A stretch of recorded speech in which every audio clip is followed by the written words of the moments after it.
You can't blame Nelson Mandela for not knowing what all these dynamics were. And remember, he was sitting in prison, even at Victor Verster.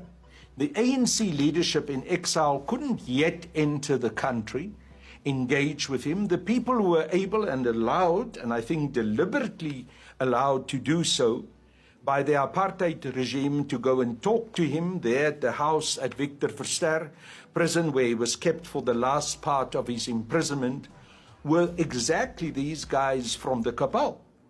If you look at who were allowed to go and visit Nelson Mandela in prison at Victor Verster, it was Cyril Ramaphosa, it was Murphy Murobe, it was Pravin Gordhan. Those who are fingered in that report that I've referred to earlier as being part of that cabal. So there you find President Nelson Mandela is coming out of prison. He's suddenly released. Who is there to meet him at the gates of Victor Verster? Cyril Ramaphosa. Here's the first one to shake his hand. Here's the one who gets into the car with him. Here's the one who goes with him to the parade in Cape Town, at the City Hall in Cape Town, stand on that balcony and actually hold the mic for him to speak. They immediately insert themselves right there. The dynamics were very difficult. You must also not forget that there were other influences coming to play on President Nelson Mandela. There were people who were coming to the fore from white monopoly capitalism in South Africa, amongst them the Menels, Clive and Irene Menel, the owners of the second largest mining enterprise in South Africa, Anglo-Val, who would say to Mandela, we will give money to the ANC. We will assist you and others to be able to resettle yourselves in South Africa because you come out of prison, you've got no money. Those who come from exile, they've got no money. We will give you money. We will help you. We forget that it was the Menels who paid the education for President Nelson Mandela's two daughters, Zenani and Zinzi Mandela, to go to school. It was the Menels who helped to sustain President Mandela's family while he was in prison. These people had a long-term plan. They knew that those monies which they invested in assisting these families was an investment on having influence and control over these comrades in the future once the negotiations would start. And it played out exactly like that. We know that the Menels were central in suggesting to President Mandela that Cyril Ramaphosa should be brought into the senior leadership of the ANC. In fact, it was them who said to President Mandela, we think Cyril Ramaphosa will be a good Secretary General of the ANC. And President Mandela, having listened to them, having met Cyril Ramaphosa as soon as he came out of prison, one of the first people he engaged with, he pushed him to become in 1991 at the first legal conference of the ANC in June 1991 in Durban, for Ramaphosa to become the Secretary General of the ANC. It was an anomaly.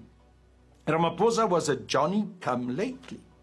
He was not even part of the senior leadership of the ANC, but yet he was parachuted in also through the power and influence that Mandela so amply had, pushed him to the fore for Ramaphosa to become the Secretary General of the ANC. And once he was Secretary General of the ANC, he then started to extend his control over the National Executive Committee of the ANC. He then started to bring his own people in to be part of the various committees of the ANC.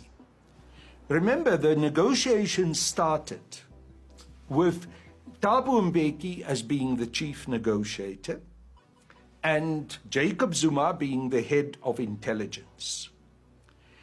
When both Jacob Zuma and Thabo Mbeki were outside the country, actually traveling with President Nelson Mandela, Ramaphosa called a meeting of the National Executive. He used those friends and cronies of his who he had brought into the NEC to pull off a coup They removed Thabo Mbeki as the chief negotiator for the CODESA negotiations. They removed Jacob Zuma as the head of intelligence. And Ramaphosa imposed himself as the head of negotiations from hence on. That was always the plan. And that plan unfolded beautifully for them once he managed to pull off that coup in the National Executive Committee of the ANC. And then he formed a very, very close, insidious relationship with the chief negotiator of the National Party, Rolf Meyer.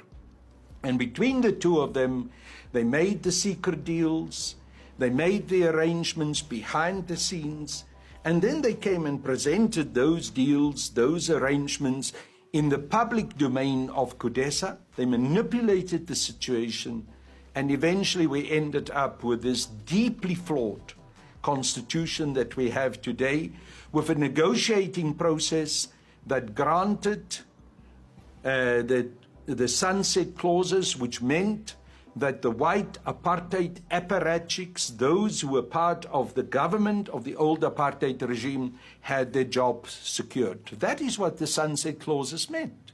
It also included in the Constitution a clause that gave property rights, guaranteed property rights. Now, how on earth do you guarantee property rights in a country where you know the colonial history of this country is that white colonists came to South Africa and stole the land from the indigenous people?